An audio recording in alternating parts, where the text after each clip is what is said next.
అదేంటంటారు?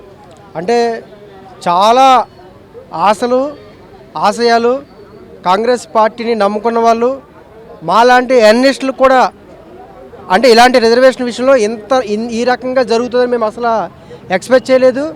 అనేక పెద్ద పెద్ద అంటే గత 40-50 సంవత్సరాల నుంచి కూడా బీసీ సంఘాలుగా కొనసాగుతున్న వ్యక్తులు కూడా ఈ రకంగా రిజర్వేషన్లు ఈ రకంగా ఇస్తారని అసలు ఎక్స్పెక్ట్ చేయలేదు.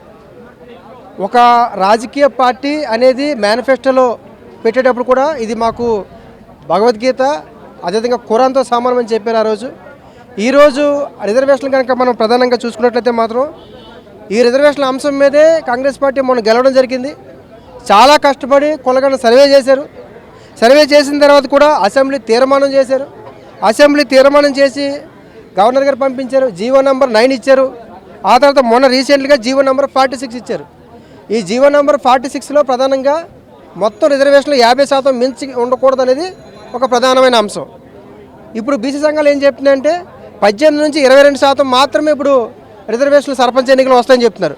సో ఇంత ఘోరంగా ఉంటాయని చెప్పి అసలు ఎక్స్పెక్ట్ చేయలేదు. అదేవిధంగా ఏదైతే మన ప్రభుత్వం తీసుకున్న కొన్ని నిర్ణయాలు అదేవిధంగా ఈ యొక్క రిజర్వేషన్ సంబంధించిన ప్రత్యేకంగా ఒక కమిషన్ కూడా ఏర్పాటు చేయడింది. ఆ కమిషన్ కూడా ఏదైతే స్థానికంగా ఉన్న బీసీ కమిషనర్ ఉంటారో కమిషనర్ని కూడా ఒక సభ్యునిగా ఏర్పాటు చేస్తలేదు. అదేవిధంగా ఆ యొక్క కమిషన్లో ఎవరెవరు ఉన్నారు ఏంటి ఐఏఎస్ ఆఫీసర్లు ఉన్నారా కనీసం ఆ బీసీ సంఘాలకు కూడా కనీసం చెప్పలేదు. అంటే ప్రభుత్వం కూడా ఎప్పుడు కూడా జవాబుదారీతనంగా ఉండాలి. అంటే ఒక ఇంత పెద్ద అంశం మీద ప్రభుత్వం ముందుకెళ్తున్నప్పుడు నిన్న ఎలక్షన్ కమిషన్ రిలీజ్ చేసినప్పుడు కూడా చూసాం. మీడియా వాళ్ళు అడుగుతున్నదానికి కూడా కనీసం రెస్పాండ్ అవ్వట్లేదు. అంటే ఆ మీడియా పాయింట్లో ఒక క్వశ్చన్ అడిగారు. అంటే మూడు విడతలుగా ఎలక్షన్ జరుగుతాయి. ఒక విడత ఎలక్షన్ పూర్తయిన తర్వాత రిజల్ట్ వస్తాయి. ఆ తర్వాత మళ్ళీ ఇంకో ఎలక్షన్ జరిగితే మళ్ళీ రిజల్ట్ వస్తాయి.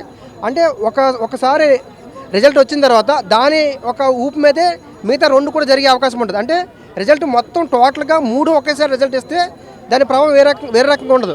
కానీ ఒక 3 విడతలుగా చేసినప్పుడు ఒక విడత రిజల్ట్ ఇచ్చినప్పుడు అదే ప్రభావం అంటే ఒకవేళ మొదటి విడతలోనే కాంగ్రెస్ పార్టీకి ఎక్కువ మెజార్టీ వస్తే అదే ఊపు మిగతా 2 కూడా ప్రభుత్వం చూపించే అవకాశం ఉంటుంది.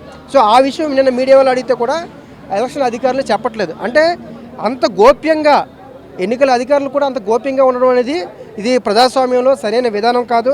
మొన్నటి వరకు బీఆర్ఎస్ పార్టీ వాళ్ళు కొంతమంది ఎలిగేషన్ చేశారు, లేకపోతే బీజేపీ వాళ్ళు చేశారు. అంటే మేమేమనుకున్నామంటే ఖచ్చితంగా ఎప్పటికైనా సరే ఏదో ఒక రోజు ఖచ్చితంగా రిజర్వేషన్లు అనేవి ఇస్తారు కదా, ఇవ్వకుండా అంత సుదీర్ఘకాలంగా ఈ ప్రక్రియ అంతా కొనసాగించరు కదా అని చెప్పి అందరూ భావించాం. కానీ ఇది ప్రధానంగా చూసుకున్నట్లయితే మాత్రం కొంతమంది ఏమన్నారంటే బీజేపీ కూడా సపోర్ట్ చేయలేదు అన్న అంశాన్ని కూడా తీసుకొచ్చారు. నిజంగా బీజేపీ చేయకపోయి ఉండొచ్చు, కాదంటలేదు. కానీ మన బీఆర్ఎస్ వాళ్ళు ఏం చెప్తున్నారంటే అఖిలపక్షం కూడా ఢిల్లీకి తీసుకెళ్ళచ్చు కదా అని చెప్తున్నారు. అంటే బీఆర్ఎస్ వాళ్ళు చెప్పింది కూడా తప్పలేదు, ఎందుకంటే వాళ్ళు కూడా సపోర్ట్ చేస్తామన్నారు. ఒకవేళ ఈ రిజర్వేషన్లో కనుక మీరు ముందుకు వెళ్తారంటే మేము అఖిలపక్షం తీసుకెళ్ళండి, మేము సపోర్ట్ చేస్తాం బీఆర్ఎస్ వాళ్ళు అన్నారు. ఆ రకమైన వాతావరణం కూడా లేదు. అఖిలపక్షం కూడా తీసుకెళ్ళదు. పార్లమెంట్లో ప్రైవేట్ బిల్లు పెట్టి కూడా అవకాశం ఉంది కాంగ్రెస్ పార్టీకి. ఒకవేళ బీజేపీ ఈ యొక్క అంశం మీద పాజిటివ్గా లేకపోయినా సరే వీళ్ళు ప్రైవేట్ బిల్లు కూడా పెట్టుకోవచ్చు పార్లమెంట్లో. ఆ రకంగా కూడా పెట్టే అవకాశాలు లేవు. అంటే ఏ అంశాలు కూడా మొన్న 2 రోజుల నుంచి కూడా బీసీ సంఘాలు పెట్టిన ప్రతి మీటింగ్కి అటెండ్ అయ్యాను.